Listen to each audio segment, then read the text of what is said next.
नमस्कार, माझं नाव अखिलेश आणि आपण राज्यसेवा परीक्षेसाठी भूगोल या विषयाचा अभ्यास करत आहोत.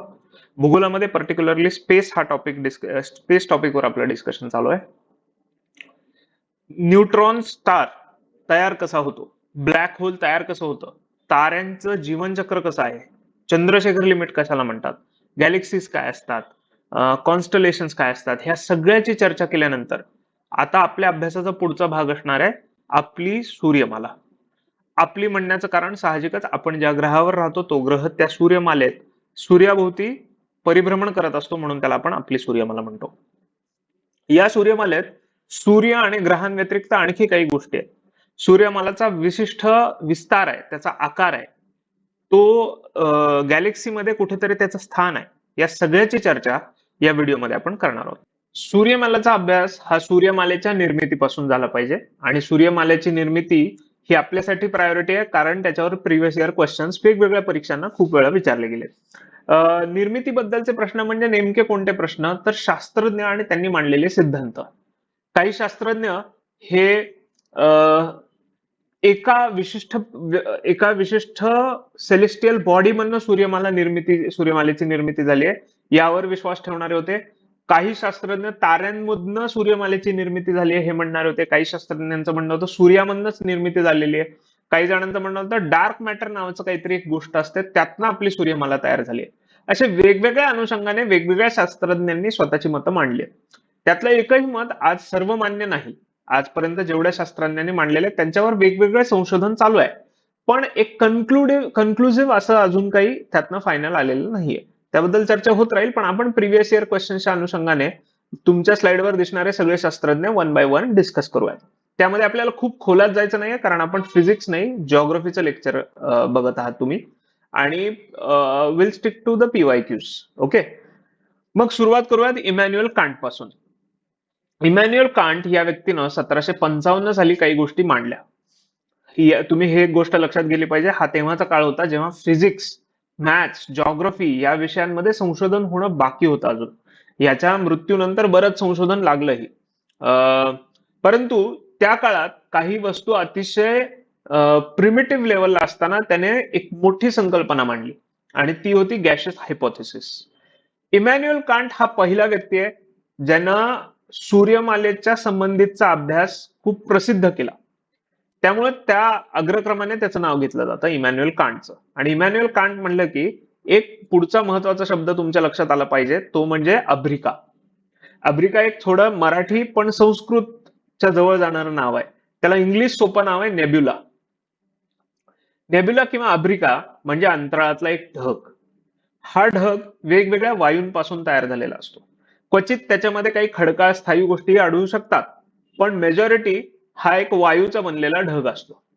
आणि या वायूच्या ढगातनं सूर्यमालेची उत्पत्ती झाली असं इमॅन्युअल कांटचं म्हणणं असल्यामुळे त्याच्या सिद्धांतास गॅशियस हायपोथेसिस असं नाव पडलेलं आहे. ओके, मग सगळ्यात महत्वाची गोष्ट अभ्रिका, म्हणजे सूर्यमालेची उत्पत्ती ही अभ्रिकेपासून किंवा नेब्युलापासून झाली आहे असं मत इमॅन्युअल कांटने जगासमोर ठेवलं.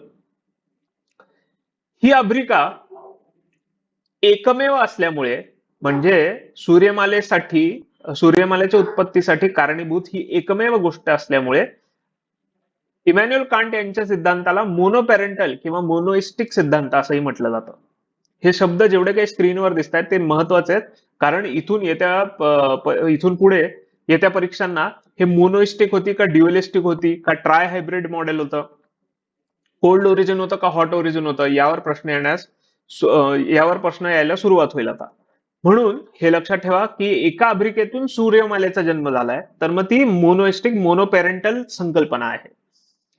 मोनोपॅरेंटल आहे म्हणजे कोणीतरी पॅरेंटल किंवा ड्युअलिस्टिक संकल्पना मांडलेली आहे. ठीक आहे, त्याकडे परत जाऊ आपण, जसं शास्त्रज्ञ आपण बघू तसं कळत जाईल. पण coming back to the topic, एकतर मोनोपॅरेंटल आहे. इमॅन्युअल कांटचं म्हणणं होतं एका अभ्रिकेतनी सगळे सूर्यमाला, एका नेब्युलामधनं सगळे सूर्यमाला तयार झाले. शिवाय हा नेब्युला किंवा अभ्रिका थंड होता. सुरुवातीपासूनच अंतराळात तरंगणारा हा जो ढग आहे, ज्याला इमॅन्युअल कांटने नेब्युला, अभ्रिका किंवा गॅशियस क्लाउड असं म्हटलेलं आहे, हा क्लाउड सुरुवातीपासून थंड होता. बाय द वे, जेव्हा इमॅन्युअल कांट अस्तित्वात होता आणि यावर संशोधन चालू होतं तेव्हा नेब्युला हा शब्द अस्तित्वात नव्हता, किंवा तो नंतर पॉप्युलराइज झाला आणि तो नंतर पॉप्युलराइज करण्याचं काम ह्याच्या नंतरच्या शास्त्रज्ञाने केलंय. जर तो शब्द आधी अस्तित्वात असता तर आज आपण बघितलं असतं इमॅन्युअल कांटच्या सिद्धांताचं नाव सुद्धा नेब्युलर हायपोथेसिस असतं.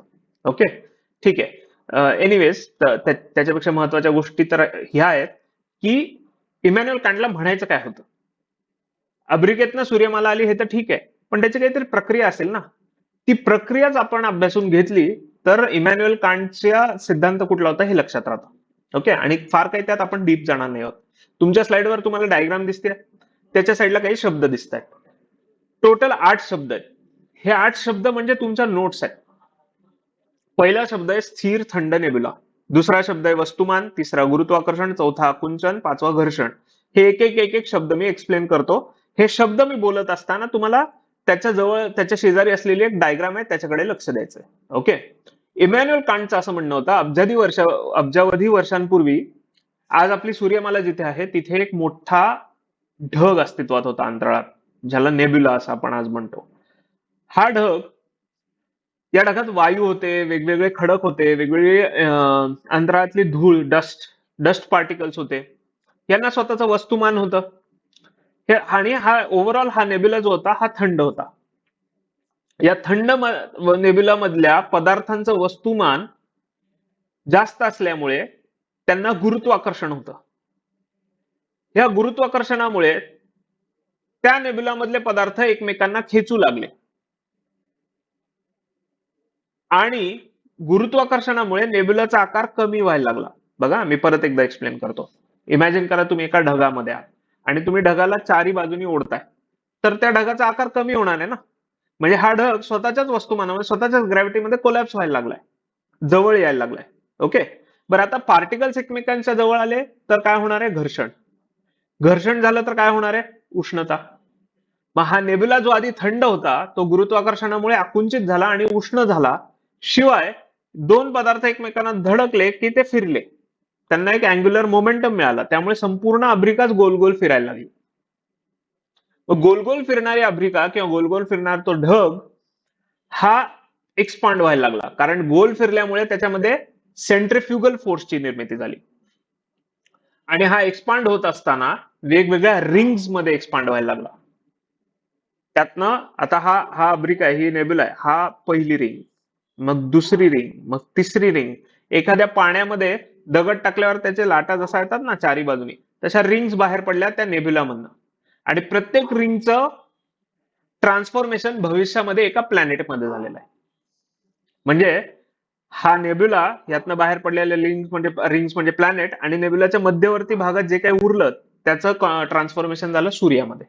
मग एक सूर्य 9 ग्रह हे तयार झाले एका ढगामधनं, अंतराळातल्या एका ढगामधनं.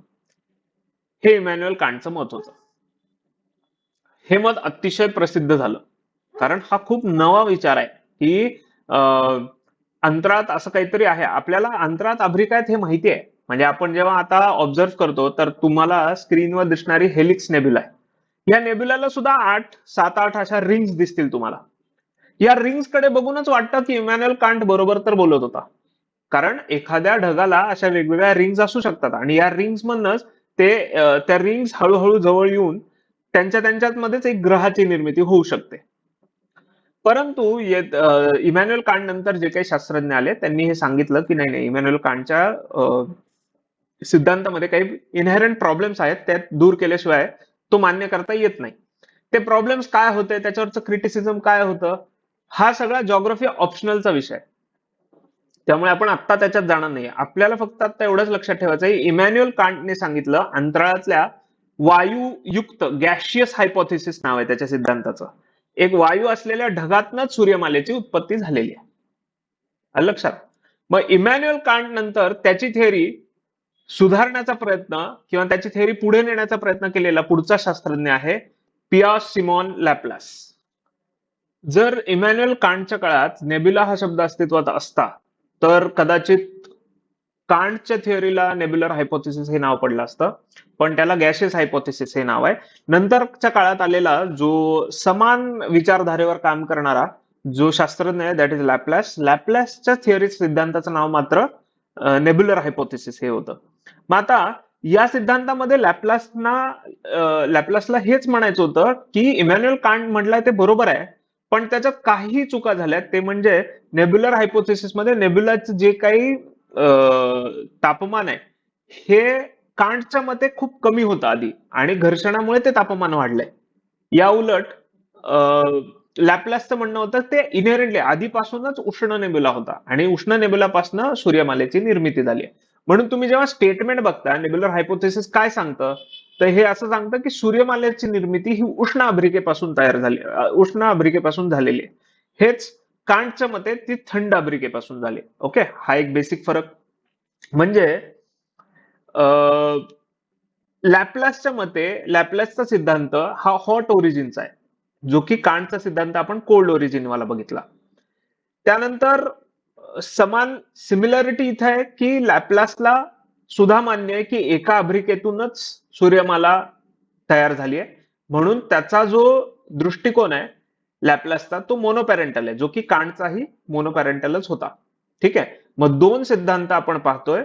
एक आहे कांटचा सिद्धांत ज्याच्यामध्ये हॉट ओरिजिन आहे, सॉरी कोल्ड ओरिजिन आहे. दुसरा आहे लॅपलासचा सिद्धांत ज्याच्यात हॉट ओरिजिन आहे. दोघांच्या मते सूर्यमाला ही एकाच गोष्टीतून बाहेर आलेली आहे, त्यामुळे दोन्ही सिद्धांत मोनोपॅरेंटलच आहे. फक्त आपल्याला लक्षात हे घ्यायचंय की लॅपलासचं म्हणणं कांटपेक्षा वेगळं कसं, आणि त्यासाठी तुम्हाला स्क्रीनवर एक डायग्राम दिसते. लॅपलासची डायग्राम कांटच्या डायग्राम पेक्षा वेगळी आहे, कारण त्याच्यात रंग वापरलाय, आणि तो रंग लाल आहे, म्हणजे तो उष्ण आहे. ठीक आहे, कांटचा रंग जो होता ज्या डायग्राम मध्ये वापरलेला तो थंड होता, आणि लॅपलासचा उष्ण आहे. हा तर बेसिक फरक तुम्हाला कळला. मग शब्द काय? गतिशील उष्ण नेब्युला, ऑलरेडी फिरत असलेला चक्राकार फिरणारा नेब्युला आहे. तो गुरुत्वाकर्षणामुळे एकत्र आला किंवा त्याचं आकुंचन झालं, त्यातले पार्टिकल्स धडकले, त्यांना अँग्युलर मोमेंटम आला, आणि कांटच्या म्हणण्याप्रमाणेच तो फुगला किंवा पसरत गेला.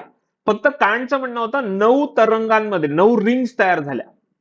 लॅपलासचं म्हणणं होतं एकच रिंग तयार झाली, त्या रिंग मधनं एकाच रिंग मधनं खूप सारे ग्रह तयार झाले, 9 वेगवेगळे ग्रह तयार झाले, आणि उर्वरित जो सेंटरवाला भाग आहे तो सूर्यामध्ये परावर्तित झाला. तो थोडक्यात कांट आणि लॅपलास या दोघांचं म्हणणं असं होतं की सूर्यमालेची निर्मिती अंतराळातल्या एका ढगापासून झाली, ज्याला आज आपण नेब्युला म्हणतो. फक्त एकाचं म्हणणं होतं, कांटचं म्हणणं होतं की तो थंड होता नेब्युला, लॅपलासचं म्हणणं होतं तो उष्ण होता. कांटचं म्हणणं होतं त्या नेब्युला म्हणणं 9 वेगवेगळ्या रिंग्स तयार झाल्या, आणि त्या रिंग्सचं रूपांतर पुढे प्लॅनेट्स मध्ये झालं. लॅपलासचं म्हणणं होतं एकच रिंग तयार झाली, आणि त्या एका रिंग पासूनच बाकीचे 9 ग्रह निर्माण झाले. प्रिपरेशनच्या या लेवलला दोघांबद्दल एवढी माहिती असणं पुरेसं आहे. दोघांच्या डायग्रामही शेजारी शेजारी मी ठेवल्या स्लाइड्स मध्ये, ज्यातनं कळेल एकाचं कोल्ड ओरिजिन आहे, एकाचं हॉट ओरिजिन आहे. पण दोघांनाही नेसेसरीली हेच म्हणायचं आहे की सूर्यमालेची निर्मिती ही अंतराळात तरंगणाऱ्या एका ढगापासून झाली आहे. त्या ढगाला अभ्रिका म्हटलं जातं, किंवा इंग्रजीमध्ये त्यास नेब्युला असं म्हटलं जातं. ओके, मग ह्या दोघांचं म्हणणं हे मोनोपॅरेंटल आहे, किंवा एका अभ्रिकेतनं तयार झालेल्या सगळ्या गोष्टी आहेत. त्या अभ्रिकेच्या केंद्रस्थानी एक सूर्य आहे, आणि त्या सूर्याभोवती आजही त्या रिंग्स मधनं तयार झालेले प्लॅनेट्स फिरत आहेत. हे दोघांचंही म्हणणं आहे. पण भविष्यात त्या दोघांचंही म्हणणं कॅन्सल आउट झालं, कारण नवीन शास्त्रज्ञ आले, नवीन संशोधन झाली, आणि पुढे शोध लावणारी ह्याच क्षेत्रामध्ये पुढे काम करणारे दोन शास्त्रज्ञ महत्वाचे आहेत, ज्यांनी एकत्र मिळून काम केलं. त्यातला एक होता जिओलॉजिस्ट, एक होता ऍस्ट्रॉनॉमर, आणि त्यांची नाव आहेत चेंबरलिन अँड मोल्टन. चेंबरलिन आणि मोल्टन हे दोन्ही शास्त्रज्ञ सूर्यमालेच्या उत्पत्तीच्या अभ्यासात एक वेगळं स्थान निर्माण करतात, कारण यांच्या आधीचे जेवढे काही शास्त्रज्ञ आहेत यांनी नेब्युलाला मध्यवर्ती संकल्पना मानलंय.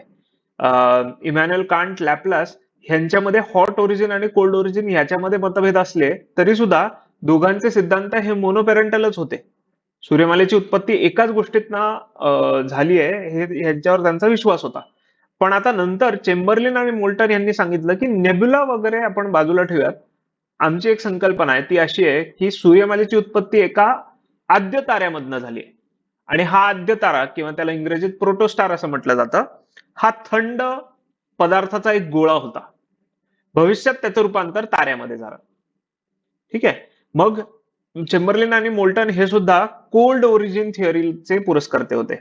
परंतु सगळ्यात मोठा फरक ह्यांच्या आधीच्या शास्त्रज्ञांमध्ये आणि आत्ताच्या ह्या दोघांमध्ये तो म्हणजे ड्युलिस्टिक किंवा बायपॅरेंटल संकल्पनेवर विश्वास ठेवणारे हे दोन शास्त्रज्ञ आहेत. याच्या आधीचे मोनोपॅरेंटल होते. मग आता बायपॅरेंटल म्हणजे सूर्यमालेच्या उत्पत्तीसाठी दोन घटकांची आवश्यकता आहे. एक आहे आद्य तारा, दुसरा आहे इंट्रुडिंग स्टार किंवा कंपॅनियन स्टार. या संकल्पनेला थोडं समजून घेऊ. सगळ्यात पहिले तर अंतराळात आज जिथे सूर्यमाला आहे त्या ठिकाणी एक प्रोटोस्टार किंवा आद्य तारा अस्तित्वात होता. त्या आद्य ताराच्या जवळून वेगाने एक एक इंट्रुडिंग स्टार किंवा घुसखोरी करणारा तारा किंवा कंपॅनियन स्टार असंही म्हटलं जातं त्याला, की त्या आद्य ताराभोवती फिरणारा एखादा तारा असू शकतो. कुठलाही असा एक तारा जो आद्य ताराच्या जवळून गेला आणि जवळून जात असताना त्यांना आद्य ताराच्या पृष्ठभागावरचं पदार्थ खेचून अंतराळात ओढले.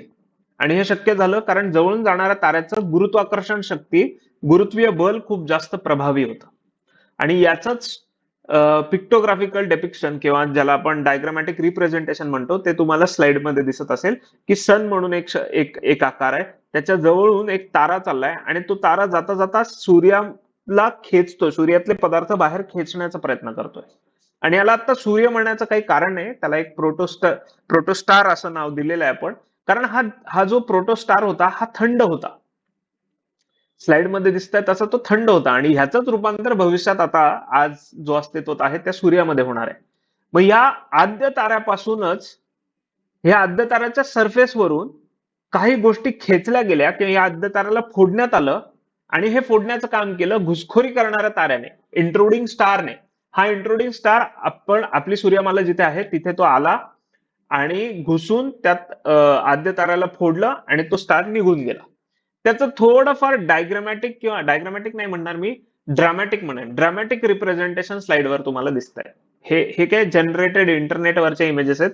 ही पृथ्वी फुटली आणि ब्लॅक होल शेजारी असं दिसत आहे, पण तुम्ही हा विचार करू नका. असं इमॅजिन करा हे जे फुटलेलं आहे ते प्रोटोस्टार आहे आणि हे जे निळ्या रंगाचं आहे तो पासिंग स्टार आहे. हा तारा जाता जाता खेचून पदार्थ बाहेर खेचून घेऊन गेलाय. ओके, आता बाहेर खेचलेले जे पदार्थ आहेत त्यातनच प्लॅनेट्सची निर्मिती झाली. तुम्हाला आता स्लाइड मध्ये बघा, इथे दिसत असेल, बघा हा तारा असा चाललाय. ठीक आहे, हा तारा जेव्हा इथे होता तेव्हा ह्याच्या गुरुत्वीय बलाने हे असं ओढलं सूर्याच्या भागाला. अजून थोडा पुढे आला तर तो भाग अजून ताणला गेला आणि हा तारा निघून गेला तेव्हा हा बाहेर आलेला जो भाग आहे हा ऍब्सल्युटली कट आउट होऊन त्याचे कालांतराने छोटे छोटे ग्रह निर्माण झाले. ही अभूतपूर्व संकल्पना चेंबरलिन आणि मोल्टन यांनी मांडली. बरं, चेंबरलिन आणि मोल्टन यांनी इथेच ह्या सूर्यमालेची उत्पत्तीच एक्सप्लेन करून ते थांबले नाहीत. त्यांचं बरंच काम, विशेषतः चेंबरलिनचं बरंच काम हे पृथ्वी संबंधित आहे. पृथ्वीच्या आतूनच लावारस बाहेर काय येतो, पृथ्वीवरती प्लेट टेक्टॉनिक्स किंवा तत्सम गोष्टी कशा तयार होतात किंवा कशा प्रोसेसेस घडतात याबद्दल खूप जास्त सखोल विश्लेषण त्यांच्या सिद्धांतात मांडलेलं आहे. आपल्याला त्यात खोलात शिरायचं नाही, पण हे लक्षात ठेवायचं आहे की इमॅन्युअल कांट, सिमॉन लॅप्लास आणि चेंबरलिन मोल्टन यांच्यात विशिष्ट फरक आहे. कांट आणि लॅप्लास यांनी नेब्युलावर फोकस केला, तर पुढे आलेल्या चेंबरलिन मोल्टननी आद्य ताऱ्याची कल्पना केली आणि हा आद्य तारा थंड होता. थंड आद्य ताऱ्याला फोडण्याचं काम केलं एका इंट्रुडिंग स्टारनं. आणि हा इंट्रुडिंग स्टार आज कुठे आहे काय याबद्दल त्यांनी काही चर्चा केली नाही. हा इंट्रुडिंग स्टार निघून गेला आपल्या सोलर सिस्टीम मधनं. ओके, पण आता ही थिअरी ऐकायला खूप चांगली वाटत असली किंवा कन्व्हिन्सिंग वाटत असली तरी ह्याच्यात खूप सारे फ्लॉज असणार आहेत. कारण तुम्ही एखाद्या बाहेरच्या ताऱ्याला इमॅजिन करताय तेव्हा त्याच्यामुळे सूर्यमालेच्या आजूबाजूच्या परिसरात घडणारे बदल हे खूप मोठे असणार आहेत. कारण एखादा तारा जेव्हा पास होतोय तेव्हा त्याच्या गुरुत्वाकर्षणाने खूप जास्त मोठे बदल घडतात. त्यातनं सूर्याच्यातनं काहीतरी बाहेर काढलंय आणि प्लॅनेट्स तयार झाले, इतकं तर साहजिक असते, सोपं नसणार. पण त्या काळाच्या मानाने ती थिअरी जी होती ती खूप जास्त गाजली, प्रसिद्ध झाली. आणि त्या थिअरीचं नाव होतं, बाय द वे, त्याच्यावर आपण कमी फोकस केला, त्याचं नाव होतं प्लॅनेटेसिमल हायपोथेसिस. प्लॅनेटेसिमल हायपोथेसिस हे जे सूर्यातनं बाहेर पडलेले हे जे काही आद्य ताऱ्यातनं बाहेर पडलेले जे काही पदार्थ आहेत, हे पदार्थ म्हणजेच प्लॅनेटेसिमल्स. आणि या प्रत्येक प्लॅनेटेसिमल पासून एक ग्रह तयार झाला. प्लॅनेटेसिमल म्हणजे तुकडे, छोटे छोटे प्लॅनेट्स, त्याच्यातनं मोठे मोठे प्लॅनेट्स ग्रो झाले, ह्याला म्हणायचं प्लॅनेटेसिमल. ओके. मग सो फार आपल्या संभाषणात, आपल्या कॉन्व्हर्सेशन मध्ये, ह्या व्हिडिओमध्ये Immanuel Kant gaseous hypothesis, Pierre Simon Laplace nebular hypothesis, Chamberlin Moulton planetesimal hypothesis, या 3 सिद्धांताची चर्चा आपण केली. पुढचा जो सिद्धांत आहे तो आहे टायडल हायपोथेसिस, आणि तो मांडला जेम्स जीन्स याने. ज्या प्रकारे इमॅन्युअल कांटच्या सिद्धांताचं सुधारित वर्जन लॅप्लासने आणलं, त्याच प्रकारे चेंबरलिन मोल्टन ह्याच्या प्लॅनेटेसिमल सिद्धांताचं सुधारित वर्जन जेम्स जीन्स याने आणलं टायडल हायपोथेसिस या सिद्धांताच्या स्वरूपात. मग त्याचं काय म्हणणं होतं की सूर्यमालेची निर्मिती ही उष्ण आद्य ताऱ्यापासून झाली. म्हणजे ज्याप्रमाणे कांट म्हणत होता की कोल्ड ओरिजिन आहे सूर्यमालेचं, त्यावर करेक्शन केलं लॅप्लासनी की कोल्ड नाही, हॉट आहे. त्याच प्रकारे चेंबरलिन मोल्टन जे म्हणत होते की कोल्ड आद्य तारा होता, त्याच्यातच फक्त बदल केलाय जेम्स जीन्सनं की आद्य तारा होता, नेब्युला वगैरे बाजूला ठेव, आद्य ताराच होता. आद्य तारा फुटूनच किंवा आद्य ताऱ्यातले पदार्थ बाहेर येऊनच ग्रह तयार झालेत, पण तो आद्य तारा गरम होता, उष्ण होता. एक फरक.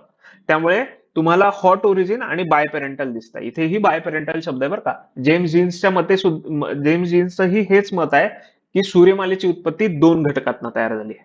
एक आहे आद्य तारा उष्ण, ऑब्व्हियसली दुसरा तारा कोणता असणार आहे, घुसखोरी करणारे इंट्रोडिंग स्टार किंवा कंपॅनियन स्टार, जो जोरात निघून गेलाय. फक्त एक मोठा फरक असा आहे की जेम्स जीन्सनं हा जो तारा आहे, ज्या आद्य तारा आहे जो चेंबरलिन मोल्टनने मांडला, तो थंड नसल्याने जेम्स जीन्सच्या मते तो तारा थंड नव्हता, तो गरम होता. मग त्याला आद्य तारा कशाला म्हणायचं, त्याला प्राचीन सूर्य म्हणू आपण, असं साधारणतः त्याचं म्हणणं आहे. मग जेम्स जीन्सने काय कल्पना केली, प्राचीन सूर्य, आज जसा सूर्य आहे तसाच प्राचीन काळी तोच सूर्य प्राचीन काळी होता, फक्त त्याचा आकार थोडा मोठा होता, छोटा होता, जे काय आकार मोठा होता असं त्याचं म्हणणं आहे, पण त्यात नको जायला आपण. हा सूर्य, ह्याच्या साईडने इंट्रोडिंग स्टार गेला, घुसखोरी करणारा तारा, आणि त्यानं काय केलं, जात असताना किंवा त्याच्या प्रॉक्झिमिटीमध्ये, त्याच्या आजूबाजूच्या अंतराळात तो प्रवेश करत असताना प्राचीन सूर्याच्या आजूबाजूच्या अवकाशात घुसखोरी करणारा तारा जेव्हा एंटर करत होता, ते एंटर करत असताना प्राचीन सूर्याच्या पृष्ठभागावर काही बदल झाले, तो जवळ आल्यावर आणखी बदल झाले, लांब जाताना आणखी बदल झाले, अशा काही स्टेजेस मध्ये ते बदल झालेले दिसतात. मग टायडल हायपोथेसिस पहिले तर त्याचं नाव आहे, जेम्स जीन्सने मांडलेलं टायडल. टाईड म्हणजे काय, भरती ओहोटी. मग भरती ओहोटीचा इथे काय संबंध आहे त्याचं आपण आता बघूयात, काय नेमकं काय म्हणायचं त्याला. त्याचं म्हणणं होतं, जेम्स जीन्सची चर्चा करतोय आपण, हा चौथा शास्त्रज्ञ, म्हणजे शास्त्रज्ञ असे 5 झाले, पण थिअरीनुसार चौथी आहे. 5 म्हणजे काय, चेंबरलिन मोल्टन यांना 2 ऐवजी 1 पकडलं मी समजा, तर सिद्धांत 4, चौथा सिद्धांत चाललाय आपला. ओके. मग जेम्स जीन्सचं असं म्हणणं होतं, एक प्राचीन सूर्य अस्तित्वात होता, त्याच्या जवळून एक इंट्रोडिंग स्टार गेला, इंट्रोडिंग स्टारच्या गुरुत्वीय बलामुळे त्या प्राचीन सूर्यामधनं फिलामेंट बाहेर आले. इथे तुम्हाला स्लाइडवर प्रोटोस्टार दिसत असेल, ते त्याच्याऐवजी प्राचीन सूर्य असं समजा. अजून एक, मगाशी मी बोलताना चुकून माझ्याकडून स्लाइड मध्ये असं कुठेतरी आढळलं असेल तुम्हाला की मी जेव्हा लॅप्लासची चर्चा करतोय तेव्हा लॅप्लासचं म्हणणं मोनोपेरेंटल आहे, पण स्लाइड मध्ये तिथे बायपेरेंटल किंवा ड्युअलिस्टिक असेल, तर ती फक्त करेक्शन करून घ्या एकदा त्या स्लाइड मध्ये पर्टिक्युलरली. सो मुव्हिंग ऑन, म्हणजे मी जस्ट एकदा दाखवतोच मला काय म्हणायचं. हे बघा, इथे नेब्युलर हायपोथेसिस आहे, ते हॉट ओरिजिन आणि मोनोपेरेंटल आहे, मोनोइस्टिक आहे. इमॅन्युअल कांटचं जे गॅशियस हायपोथेसिस आहे ते कोल्ड ओरिजिन, मोनोपेरेंटल, मोनोइस्टिक आहे. म्हणजे ह्या दोघांनाही मोनो म्हणायचं आहे. हा, ही मगाशी मी जेव्हा लेक्चर मध्ये डिस्कशन मध्ये सांगत होतो व्हिडिओमध्ये, तेव्हा ती चूक झाली होती माझ्याकडनं, biparental. Okay. Moving on, coming back to the tidal hypothesis. Tidal hypothesis मध्ये एक प्राचीन सूर्य इमॅजिन केलाय, त्या सूर्यामधनं एक फिलामेंट बाहेर आली. इथे पण एक चूक आहे बघा, चौथ्या पॉइंट मध्ये प्रोटोस्टार लिहिलंय, त्याला फक्त प्राचीन सूर्य कन्सिडर करा. ओके. तर हा प्राचीन सूर्य एक इंट्रोडिंग स्टार आला, ह्यानी याच्यावर गुरुत्वाकर्षण टाकलं आणि त्याच्या सरफेसवरचा भाग खेचून बाहेर काढला, आणि तो खेचून बाहेर काढलेला भाग एका विशिष्ट आकाराचा तयार झाला, त्याला म्हणतात फिलामेंट. आणि त्याचं डायग्रामॅटिक रिप्रेझेंटेशन हे असं आहे. एक एक प्राचीन सूर्य आपला डायग्राम नंबर 1 मध्ये, त्याच्या शेजारीच डायग्राम नंबर 2 आहे, त्यांनी ते खेचून काढलंय. 3 मध्ये अजून बाहेर आलाय, 4 मध्ये बाहेर, आणि 4 मधनं 5 मध्ये गेल्यावर तो जो विशिष्ट आकार तयार झालाय ना, त्या आकाराला म्हणतात फिलामेंट. या फिलामेंट मधनच सगळे ग्रह तयार झाले, हे जेम्स जीन्स याचं मत आहे. मग इथे टाइड हा शब्द कुठून आला?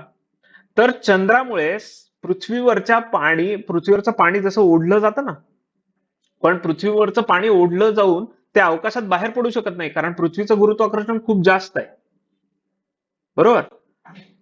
त्याच प्रकारे पूर्वीच्या काळी, म्हणजे अब्जावधी वर्षांपूर्वी, हा तारा प्राचीन सूर्याच्या संपर्कात आला, पण त्याचा गुरुत्व प्रभाव इतका होता की त्यानं ते सूर्याच्या गुरुत्वाकर्षणाच्या तावडीतून खेचून काढले पदार्थ बाहेर, जे की चंद्राला जमू शकत नाही. पृथ्वीवरचं पाणी खेचून अंतराळात काढू शकत नाही बाहेर, कारण पृथ्वीचं स्वतःचं गुरुत्वाकर्षण आहे. पण त्याच्यामुळे भरती ओहोटी येते, टाइड्स येतात. मग टायडल इफेक्ट याला म्हटलं गेलं. जेम्स जीन्सच्या हायपोथेसिस मध्ये टाइड हा शब्द कसा आला लक्षात येत आहे? टाइड म्हणजे काय? हे एक विशिष्ट भरती आल्यासारखा एक इफेक्ट झालाय प्राचीन सूर्याच्या भूपृष्ठावर, आणि त्याने तो खेचून बाहेर काढलाय. आता खेचून बाहेर काढलेली जी जी जो भाग आहे सूर्यातनं बाहेर पडलेला, त्याचा आकार हा विशिष्ट प्रकारचा आहे, आणि बऱ्याच पुस्तकांमध्ये असं लिहिलंय त्याचा आकार जो आहे तो सिगार सारखा आहे. सिगार सारखा आहे म्हणजे कसा? असा मध्ये मोठा आहे आणि it's tapering on the ends, म्हणजे इथून जसं शेवटाकडे जाल दोन्ही, तो निमुळता होत जातो. आता सिगार किती लोकांना माहितीये ह्याची मला कल्पना नाही. जनरली भारतामध्ये सिगरेट सगळ्यांना माहितीये, हा, किंवा आपलं इंडिजिनियस पदार्थ कुठला आहे तसाच सिमिलर, तर तो बीडी आहे. त्यामुळे त्याचा आकार इमॅजिन करणं शक्यता किती लोकांना माहित नाही. तरी सिगार ही अशी दिसते. केवळ त्याला सिगार, दर पुस्तकामध्ये बघाल तुम्ही, प्रत्येक पुस्तकामध्ये त्या फिलामेंटचा आकार, इनफॅक्ट सिद्धांतामध्ये त्या फिलामेंटचा आकार सिगार सारखा सांगितलाय. सिगार म्हणजे नेमकं असतं काय, तर तुम्हाला स्क्रीनवरती ते दिसतंय. या सिगारच्याच आकाराचा तो सूर्यापासून बाहेर पडलेले पदार्थ होते, आणि तो मध्ये मध्ये जाड असल्यामुळे मध्ये एक मोठा ग्रह तयार झाला, ज्युपिटर, गुरु. जो सगळ्यात मोठा ग्रह आहे तो मध्ये आहे बघा. मग साईडला जसं जाल तस तसे छोटे छोटे ग्रह आहेत. त्यातला तुम्हाला डायग्राम मध्ये मंगळ किंवा मार्सच्या शेजारी एक तुकडे तुकडे दिसत आहेत, तिथे लिहिलंय ऍस्टेरॉइड. असं म्हटलं जातं हे ऍस्टेरॉइड बेल्ट आहे, इथे तुकडे तुकडे सापडतात. मंगळापासून ज्युपिटरकडे जाताना मध्ये खूप सारे तुकडे. हा एक ग्रह तयार होता होता राहिला, आणि त्याचेच ते तुकडे असं मानलं जातं. ओके. सो जेम्स जीन्सच्या मते प्राचीन सूर्याच्या शेजारून इंट्रोडिंग स्टार गेला, त्याने पदार्थ बाहेर काढले आणि एक फिलामेंट तयार झाले, त्या फिलामेंट मधनं हे सगळे ग्रह तयार झाले. ओके. हे साधारणतः असं दिसू शकतं की हा पासिंग स्टार आहे आणि त्याने खेचून काढलं आणि त्यातनं काही तयार झालं. हे हे काय म्हणतात ते थोडं ड्रामॅटिक आहे, पण इमॅजिन करायला तुम्हाला अजून मदत होईल. ओके. मग सो फार आतापर्यंत आपण इमॅन्युएल कांटचं गॅशियस हायपोथेसिस, लॅपलॅसचं नेब्युलर हायपोथेसिस, त्यानंतर चेंबरलिन आणि मोल्टन याचं प्लॅनेटेसिमल हायपोथेसिस, आणि जेम्स जीन्स याचं टायडल हायपोथेसिस, एवढे 4 सिद्धांत आपण बघितले. आता याच्या पुढे आपण जो सिद्धांत बघणार आहोत, बघा आतापर्यंत बघितलेल्या सिद्धांतामध्ये इमॅन्युएल कांट आणि लॅपलॅस हे मोनोपॅरेंटल होते. त्यांचं म्हणणं होतं सूर्यमाला ही एकाच घटकातून आलेली. चेंबरलिन, मोल्टन आणि जेम्स जीन्स हे बायपॅरेंटल होते. त्यांचं म्हणणं होतं सूर्यमाला ही 2 गोष्टींमधनं तयार झाली. आता दोघांमध्ये हॉट कोणाचं होतं, कोल्ड कोणाचं होतं, हे तुम्ही पाठ करा, ठीक आहे. पण नवीन ह्याच्या पुढे जाऊन मांडणारी एखादी संकल्पना मांडणं म्हणजे काय असेल, तर 3 पेरेंट्स, ट्राय हायब्रिड मॉडेल. म्हणजे 3 घटक आहेत कुठले तरी, त्यातनं सूर्यमाला तयार झाली. म्हणजे ही हळूहळू विकसित होत चालली आहे कल्पना, इव्हॉल्व्ह होत चालली आहे. ओके. आणि ती ट्राय हायब्रिड मॉडेल मांडण्याचं काम केलंय H.N. रसेल यांनी. H.N. रसेल यांनी बायनरी स्टार हायपोथेसिस असं त्यांचं नाव असलं. बायनरी स्टार म्हणजे 2 स्टार, 2 तारे असलेला सिद्धांत असं जरी नाव असलं तरीही ह्याच्यात 3 खगोलीय वस्तूंची कल्पना केली आहे आपण. प्लॅनेटेसिमल हायपोथेसिस, त्यानंतर टायडल हायपोथेसिस, या दोन्ही सिद्धांतांमध्ये एक 2 ताऱ्यांची कल्पना केली आहे. त्यामुळे हे दोन्ही सिद्धांत बायपेरेंटल पण आहेत, ड्युअलिस्टिक आहेत. पण आता एक एक विशेष नवीन संशोधन रसेल यांनी जगासमोर आणलं, ते म्हणजे 3 ताऱ्यांची कल्पना. एक प्राचीन सूर्य, एक त्याच्यासोबत फिरणारा कंपॅनियन स्टार आणि एक घुसखोरी करणारा इंट्रोडिंग स्टार. घुसखोरी करणाऱ्या इंट्रोडिंग स्टारने प्राचीन सूर्यावर काहीही परिणाम टाकला नाही, कारण त्याचं अंतर खूप जास्त होतं प्राचीन सूर्यापासून. पण प्राचीन सूर्य आणि इंट्रोडिंग स्टार, घुसखोरी करणारा तारा, ह्याच्या दरम्यान असलेला जो कंपॅनियन स्टार आहे त्याला डिसइंटिग्रेट करून सूर्यमालेची निर्मिती केली. मग भविष्यात तो इंट्रोडिंग स्टार निघून गेला, पण मग कंपॅनियन स्टारचा उर्वरित भागाचं काय झालं ह्याबद्दल काही चर्चा झाली नाही रसेल कडून. पण हा सिद्धांत जगमान्य झाला नसला तरीही हे एक वेगळं वळण आहे विचार करण्याच्या सायंटिफिक कम्युनिटीमध्ये. तर ह्याचं जे स्टेटमेंट आहे ते असू शकतं की सूर्यमालेची निर्मिती आद्य ताऱ्याभोवती किंवा प्राचीन सूर्याभोवती फिरणाऱ्या कंपॅनियन स्टार पासून झाली.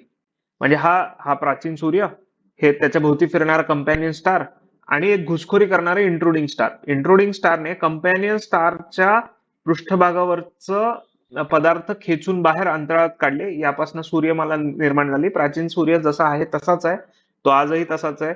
आणि हे सगळी सूर्यमालेची निर्मिती झाली. इंट्रोडिंग स्टार, घुसखोरी करणारा तारा निघून गेला. त्याचं जर पॉइंट वाईज मांडायचं झालं तर एन्शियंट सन, त्याच्या भोवती फिरणारा कंपॅनियन स्टार, घुसखोरी करणारा इंट्रोडिंग स्टार. इंट्रोडिंग स्टारने गुरुत्वीय बलाचा वापर केला कंपॅनियन स्टारवर आणि त्यातनं ग्रहांची निर्मिती झाली. साधारणतः असं काहीच चित्र ते असू शकतं. हे खूप ओव्हर सिम्प्लिफाईड आहे मी जे काही डिस्कशन करतोय ते, पण एवढी बेसिक माहिती असली पाहिजे आपल्याला. तीन गोष्टींचा विचार केलाय ना रसेलने. पहिलं प्राचीन सूर्य, त्याच्या भोवती फिरणारा कंपॅनियन स्टार आणि घुसखोरी करणारा इंट्रोडिंग स्टार. म्हणून याला ट्राय हायब्रिड मॉडेल असं म्हटलं जातं. 2च स्टार आहेत. बायनरी स्टार कोणते आहेत? घुसखोरी करणाऱ्या स्टारला त्यांनी स्टार पकडलं नाही, ते घुसखोरी करणार काही असू शकतं, पण त्याच्यात पॉवर खूप होती. मग इंट्रोडिंग स्टारच्या ऐवजी इंट्रोडिंग स्टार व्यतिरिक्त एक प्राचीन सूर्य आणि कंपॅनियन स्टार या दोघांमधनं तयार झालंय. म्हणून हे 2 तारे आहेत, म्हणून बायनरी स्टार आहे. आणि या तिघांच्या परस्पर संबंधातनं काहीतरी तयार होत आहे, म्हणून हे ट्राय हायब्रिड मॉडेल आहे. ठीक आहे. जर इव्हेंच्युअली यातलं काही कळलं नाही, तशी तर शक्यता कमी आहे, पण कळलं नाही तर डोंट पॅनिक, कारण हे सगळे सिद्धांत तुम्हाला वरवर माहित असणंच अपेक्षित आहे. We are discussing geography here, not physics. Okay. So list पाठ करणं तर ही तुमची प्रायोरिटी राहील. लिस्टमध्ये अजून काय ऍड करायचं हेही मी सांगेन. सो फार तुम्हाला ट्राय हायब्रिड मॉडेल लक्षात आलं असावं. त्यालाच binary hypothesis, binary star hypothesis असं म्हटलं जातं. मग इमॅन्युअल कांट यांनी मांडलेलं गॅशियस हायपोथेसिस, लॅपलॅस यांनी सुधारलेलं नेब्युलर हायपोथेसिस, या दोघांपेक्षा वेगळीच कल्पना मांडलेल्या चेंबरलिन आणि मोल्टेन यांचं प्लॅनेटेसिमल हायपोथेसिस. प्लॅनेटेसिमल हायपोथेसिसला अजून पुढे घेऊन गेले ते जेम्स जीन्स, हे टायडल हायपोथेसिस. आणि ट्राय हायब्रिड कन्सेप्ट नवीन कन्सेप्ट मांडलेले व्यक्ती ते म्हणजे H.N. रसेल. आता याच्या पुढे केवळ 2 शास्त्रज्ञ बाकी आहेत आता. त्यातले सगळ्यात महत्वाचे शास्त्रज्ञ आहेत ते म्हणजे फ्रेड हॉईल. फ्रेड हॉईल हे महत्वाचे यासाठी आहेत कारण हे असे व्यक्ती आहेत ज्यांनी बिग बँग थिअरीच्या विरुद्ध मत मांडली आहेत जनरल फिजिक्स मध्ये. त्याकडे आपण येऊ, पण तुर्तास आपण सूर्यमालेबद्दल त्यांचं काय मत आहे हे जाणून घेऊ. सूर्यमालेची निर्मिती कशी झाली याबद्दल फ्रेड हॉईल यांचं असं म्हणणं आहे की पूर्ण अंतराळात 2 तारे अस्तित्वात होते. अंतराळात म्हणजे आपल्या सूर्यमालेच्या एरियामध्ये 2 तारे अस्तित्वात होते. त्यातला एक तारा फुटला आणि फुटलेल्या ताऱ्यामधनं ग्रहांची निर्मिती झाली. म्हणजे 2 तारे अस्तित्वात आहेत, एक प्राचीन सूर्य, त्याचा एक कंपॅनियन स्टार, आणि हा कंपॅनियन स्टार फुटला. या फुटण्याच्या प्रोसेसला त्यांनी सुपरनोवा असं नाव दिलंय. म्हणून फ्रेड हॉईल यांच्या सिद्धांताचं नाव सुपरनोवा हायपोथेसिस असं आहे. 2 तारे आहेत, एक तारा त्या ताऱ्याभोवती फिरतोय, फिरता हा जो तारा फुटला आणि हा फुटला त्याला म्हणतात सुपरनोवा, आणि फुटलेल्या मटेरियल मधनं ग्रहांची निर्मिती झाली. हे फ्रेड हॉईल यांचं म्हणणं आहे. आता आपल्याला एक गोष्ट लक्षात ठेवायची आहे या या सगळ्या प्रोसेसमध्ये, की सूर्यमाला कशीही तयार हो, त्याच्यावर संशोधन होतच राहणार आहे. परंतु त्याचा इफेक्ट भूगोलावर काय आहे हे आपल्या अभ्यासाचा विषय आहे. ठीक आहे. मग आता जसं ही सगळी प्रोसेस संपेल म्हणून आपण या प्रोसेसला वर पाहतो आहोत. ठीक आहे. का अदरवाईज जॉग्राफी ऑप्शनल असता तर आपण ह्याचं क्रिटिसिझम काय, ही थिअरी इव्हॉल्व्ह कशी झाली या सगळ्याचा अभ्यास केला असता. पण राज्यसेवा पूर्व परीक्षेसाठी किंवा मुख्य परीक्षेसाठी सुद्धा आता जेवढा आपण अभ्यास करतोय तेवढं that is fine. Okay, coming back to the topic, Fred Hoyle बद्दल बोलतो आपण. फ्रेड हॉईल ह्यांनी एक तारा, त्याच्या भोवती फिरणारा कंपॅनियन तारा फुटला आणि त्यातनं सुपरनोवा मधनं सगळे त्या फुटण्याच्या प्रक्रिया सुपरनोवा असं म्हटलं गेलं आणि यातनं वेगवेगळे ग्रह तयार झाले. इतकं सोपं आहे. ठीक आहे. मग तुम्ही पाठ करताना लक्षात ठेवाल, supernova hypothesis, Fred Hoyle. Fred Hoyle हा शास्त्रज्ञ आपल्यासाठी खूप महत्वाचा आहे, भारतीयांसाठी. त्याचं कारण असं आहे की एकतर फ्रेड हॉईल हा हा बिग बँगच्या विरोधात आहे. म्हणजे बिग बँग झालाच नाही तर मॅटर हे कधी एकदा तयार नाही झालेलं, ते सतत तयार होत असतं असं मानणारा हा व्यक्ती आहे. आणि याचं खूप हे खूप नावाजलेला व्यक्ती आहे. हा, मग याबद्दल काही चर्चा करण्यापूर्वी फक्त एकदा डायग्रामॅटिक रिप्रेझेंटेशन स्लाइडवर आहे की फ्रेड हॉईल यांना काय म्हणायचंय. एक सन आहे, कंपॅनियन सन फुटला, त्याची एक डिस्क तयार झाली, फुटल्यावर त्याच्या मटेरियलचे त्या डिस्क मधनं वेगवेगळे ग्रह तयार झाले, असं साधारणतः फ्रेड हॉईल यांचं म्हणणं आहे. फ्रेड हॉईल यांचे स्टुडंट किंवा फ्रेड हॉईल यांच्या सोबत काम केलेली व्यक्ती तुम्हाला स्लाइडवर दिसते, यांचं नाव आहे डॉक्टर जयंत नारळीकर. जयंत नारळीकरांनी आणि फ्रेड हॉईल यांनी मिळून स्टडी युनिव्हर्स, ज्या युनिव्हर्सला सध्या म्हणतात ना एक्सपांडिंग आहे किंवा बिग बँग झाला होता आणि आता युनिव्हर्स एक्सपांड होत आहे, ह्याच्या विरुद्ध थिअरी मांडणारे हे दोन शास्त्रज्ञ आहेत. आणि भारतीयांमध्ये सायन्स बद्दलची आस्था वाढवणं, शास्त्रज्ञांना पॉप्युलराइज करणं किंवा शास्त्रीय लेखन करणं, यासाठी जयंत नारळीकर यांचं खूप मोठं नाव होतं. बऱ्याच जणांना हे शास्त्रज्ञ माहीत पण आहेत, पण ह्यांनी दोघांनी सोबत मिळून काम केलेलं आहे, हे फक्त लक्षात असू द्यात. तर इथे आपले सगळे महत्वाचे सायंटिस्ट संपतात. आता फक्त एकमेव सायंटिस्ट उरलाय, तो म्हणजे ऑटस्मिड. ऑटस्मिड हा जो शास्त्रज्ञ आहे, ह्याचं असं म्हणणं आहे की ड्युअलिस्टिक ट्रायहायब्रिड वगैरे हे सगळं सोडून द्या, किंवा एखादा तारा आला, एखादा ढग होता, हे सगळं सगळं सगळं सोडून द्या. विश्वाची उत्पत्तीच म्हणजे सोलार सिस्टीम बद्दल आपण तुर्तास बोलू. सोलार सिस्टीम, सूर्यमालेची उत्पत्ती ही इंटरस्टेलर डस्ट पासून झालेली आहे. म्हणजे तुम्हाला एक केंद्रस्थानी एक एक तारा दिसत असेल, त्याच्या आजूबाजूला डस्ट आहे. ती डस्ट ह्या ताऱ्यामुळे गोल फिरायला लागली आणि त्यातनं प्लॅनेट्स निर्माण झाले. म्हणजे अशी धूळ पडली होती अवकाशात, नेब्युला नाही, ढग नाही हा कुठला, just it was a dust. आता भविष्यात ह्याच्या इथपर्यंत तर ठीक होतं, हे हे असं वाटू शकतं की काय आळस केलाय, ह्याच्या आधीच्या शास्त्रज्ञांनी किती मोठे मोठे ताऱ्यांचे इमॅजिनेशन केलंय. मग ऑटस्मिडचं काय कौतुक आहे, किती किती साधी संकल्पना आहे ही. तर तसं नाहीये. आता आता यावर संशोधन असं व्हायला लागलंय, ही इंटरस्टेलर डस्ट म्हणजे दुसरं काही नसून डार्क मॅटर आहे.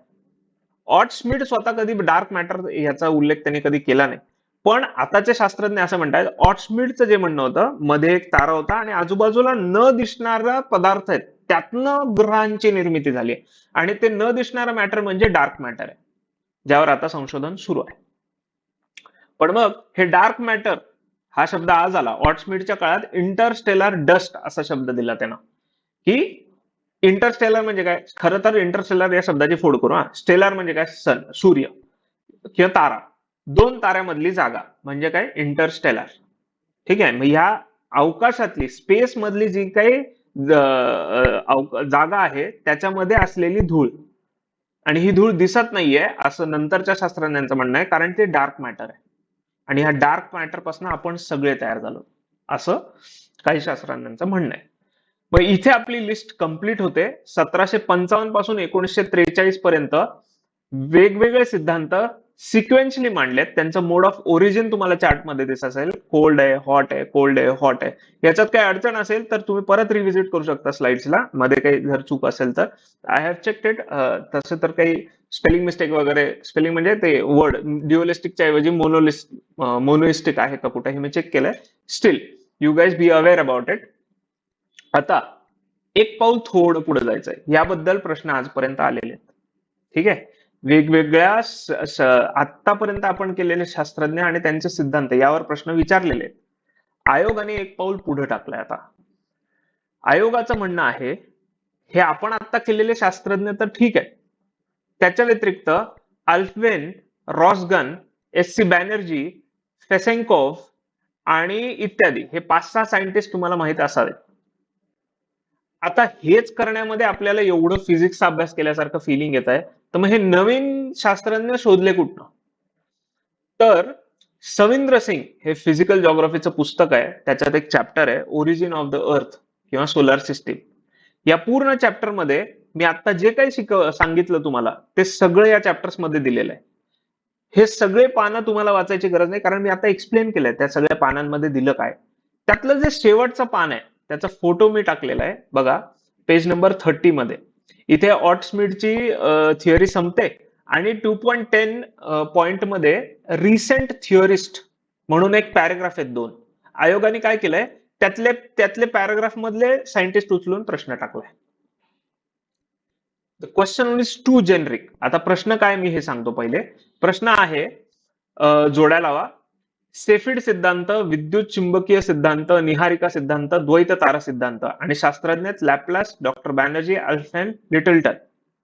आता या प्रश्नाचं नेमकं उत्तर मी हायलाइट केलंय, पण ते महत्वाचं नाहीये. सध्या महत्वाचं हे आहे की हा प्रश्न आला कुठून. हा प्रश्न सविंद्र सिंग या पुस्तकातून आलाय आणि हे पुस्तक तुम्ही वाचण्याची गरज नाही, कारण तुम्ही ऑप्शनल निवडलेलं नाहीये तुमचा भूगोल. तुम्ही राज्यसेवा पूर्वसाठी अभ्यास करताय, मुख्यसाठी अभ्यास करताय. मग हे तसं पाहायला गेलं तर शिक्षकाचं काम आहे की तुम्हाला खरं तर ते स्पून फिडिंग होईल, पण जेवढं कुठल्याही विषयात स्पून फिडिंग होईल तुम्हाला तेवढं ते बेटर आहे, कारण you are competing for employment. Okay, त्यामुळे जे काही मार्ग आहेत ज्याच्यामधनं तुमचा फास्ट अभ्यास होऊ शकतो, that is better for you. Okay, तर मी सांगतो सविंद्र सिंग या पुस्तकातलं जेवढे काही पेजेस आहेत त्याच्यावर जे काही तुम्हाला गरजेचं आहे हे मी कंपाईल करून या व्हिडिओमध्ये सांगितलेलं आहे. आणि या व्हिडिओच्या बेसिसवर तुम्हाला भविष्यातले पुस्तकं आय होप सोडवता येतील, कारण आयोग तेवढं जेवढं डीप जाऊ शकतं ते मी सगळं या व्हिडिओमध्ये डिस्कस केलेलं आहे. आणि don't forget to read this paragraph. तुम्ही व्हिडिओ बंद करा, म्हणजे पॉज करा आणि पेज नंबर 30 वरचे हे 2 पॅराग्राफ आहेत ज्याचं टायटल आहे रिसेंट थिअरीज, हे फक्त एकदा वाचून घ्या. हे वाचल्यावर तुम्हाला हा प्रश्न सुटेल. हा 2022चा पूर्व परीक्षेचा प्रश्न आहे, राज्यसेवेचा.